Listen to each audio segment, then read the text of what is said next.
So when I mention karma, what do you think about? Well, it's probably different than how Buddhists understand karma. So karma is your intentional actions. That's what karma is. And we have three different types of karma inside Buddhism. We have karma of your body, which are your actions. There's karma of your speech, which are your words. And there's karma of your mind, which are your thoughts. Now, all three of these, again, are your intentional actions. And they have repercussions. They have results coming from them. So we call this either wholesome or unwholesome karma, which results from any or all of those three particular actions. So you notice we're not saying good or bad. You know, and you may hear that kind of in the non-Buddhist world. People like to use the word karma a lot, like, oh, you're having bad karma, or that's good karma, right? We don't have such absolutes in Buddhism of good or bad. It's either wholesome or unwholesome because it's all related to our path towards enlightenment inside Buddhism. So when we're saying wholesome karma, we're saying that those actions that you just did right there of the body, speech, mind, was it, you know, in accord with the Buddhist teachings, for example? Was it out of compassion, loving kindness, wisdom, mindfulness, wholesome actions? If so, wholesome karma. Let's say it's on the complete opposite of greed, anger, delusion, you know, the three poisons or three fires in Buddhism. Well, that would be unwholesome karma. So when we're looking, they're kind of polar opposites, but again, we're not saying good or bad. It's all about that path and how you're progressing on it. We also have neutral karma. So there's a third part as well. This is unintentional karma. So for example, on those first three I was talking about, well, intentional karma, okay, you know, maybe I said a bad word or did a bad action or whatever you want to call it, right? And results in either wholesome or unwholesome karma. But what if, you know, while I'm sleeping, or, you know, maybe I unintentionally step on an ant, right? I didn't mean to do that, but I did and it died. So that's called neutral karma. You did not intentionally do that, and when you're sleeping, you're not in control, so you're not doing anything intentional. This is neutral karma. So it's not kind of grouped in that way where you have control over it. So karma is all in our control, and that's what the Buddha is actually showing us in his teachings. You have control over your karma. You can do wholesome karma. So that kind of takes us into the next part here. All right, so karma of the body, speech, and mind can result in wholesome or unwholesome karma, but there's also that neutral karma where I unintentionally do something or something happens. Understand that. But what's kind of going on here? Why is this so important? Well, karma is not like some cosmic force that's punishing you for wholesome or unwholesome karma. It's basically, if you want to think about it this way, seeds you're planting in the ground, waiting for the right conditions to sprout, to grow. And karma is what keeps us inside the cycle of rebirth, samsara. So karma is really important for that particular reason for Buddhists, because having unwholesome karma leads to these unwholesome states in this existence and in future existences, whereas obviously wholesome karma, wholesome actions, these wholesome seeds, they result in wholesome existences in this current existence or future existences. So also we want to cultivate this garden, if you will, of wholesome karma, wholesome seeds. Now, karma, just like seeds, you can feel those repercussions, the wholesome or unwholesome, right away. Could be months from now, it could be years from now, or it can be in other existences. And that's why we talk about, you know, rebirth in Buddhism. So not everything's going to happen in your existence right now for that, those actions that you've actually taken. They continue on. If you kind of think about it, and I'm sure you've all seen kind of like those Buddhist malas, you know, with their little beads on all around the string. That's kind of like the cycle of rebirth. Those beads there are actions. Those are karma, and they continue along.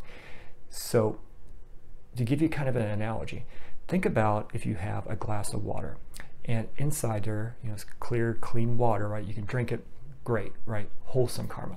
But what if you put, you know, salt in there? Well, maybe a little bit, you don't taste it, but if you put a lot in there, it's going to be really unpleasant to actually drink, right?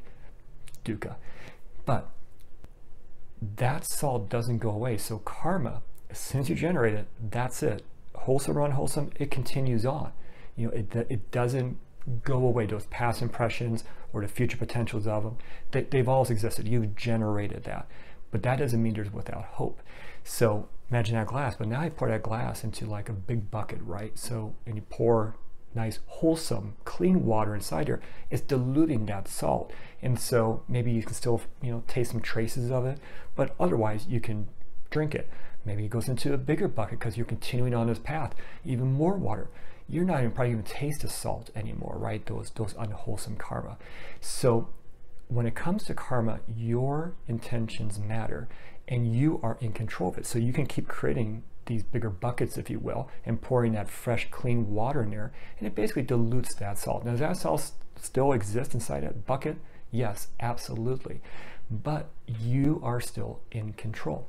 So there are different outcomes, if you will, for Buddhist practitioners. So obviously, our goal is to become awakened and become enlightened beings, to escape this cycle of rebirth, samsara. But what does that actually mean? It actually means not generating any karma at all. So like the Buddha, he was not generating any karma when he came to Buddha. Some of his enlightened followers, they stopped generating karma as well. We call it karma without outflows. So they've stopped generating wholesome, unwholesome, neutral. They just stopped generating karma, and they were able to escape the cycle of rebirth in that particular way. Now, that's talking about an enlightened being. Will you or me become enlightened in this lifetime? I don't believe I will. It's highly unlikely that we will in just a short existence. And if you're just coming into Buddhism like, well, I want to come awakened and enlightened, there's been very dedicated practitioners, there's been lifetimes, and they've got to high levels, but have they escaped it? No. So what do practitioners do in Buddhism? What are we even practicing for? It's that wholesome karma. They're generating these merits, that are rooted in wholesome actions, wholesome karma, for those future existences. And remember, they can blossom in this current life.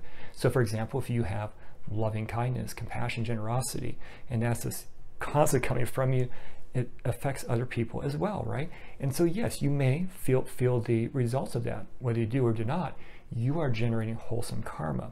So you are essentially watering down this big bucket, right, of all that salt, of that unwholesome karma.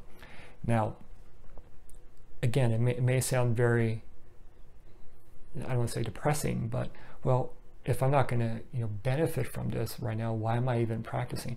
Well, again, it's all about the cycle of rebirth, and I've talked about it in a different video and article, but also there's a concept of non-self inside Buddhism, and I have a different video and article for that. So there's nothing for you to benefit from. Remember, we are a temporary grouping of things, and when we die, only our karma, our actions, continue on, the past results of it and the future potential of them. So it doesn't mean that we don't exist right now, and can we quote unquote benefit from it? Yes, absolutely.